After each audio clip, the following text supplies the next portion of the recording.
quadricep stretch. You grab your ankle, keep your knee in close to your other knee, hold on to something for balance, chest up, and pull back. You don't want to pull your hips too back. You want to keep your hips in alignment, keep your chest up. If anything, tilt your pelvis to add the stretch in your hip flexor or even your quadricep muscle.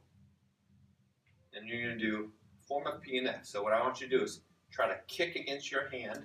Don't actually kick and move. So kick. 5, 4, 3, 2, 1. Relax. Pull back harder and tilt your pelvis more. Count to 5. 5, 4, 3, 2, 1. Repeat. Kick. 5, 4, 3, 2, 1. Pull back more. Tilt your pelvis more.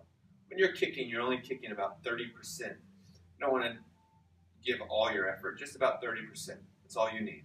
So again, we're going to tilt your pelvis, kick again, 5, 4, 3, 2, 1. Pull back more, not pulling your hips. Keep those hips in place, tilting the pelvis. Again, 5, 4, 3. You want to hold this stretch now after you've done about 5 cycles of it. Just hold it and then slowly come out of it.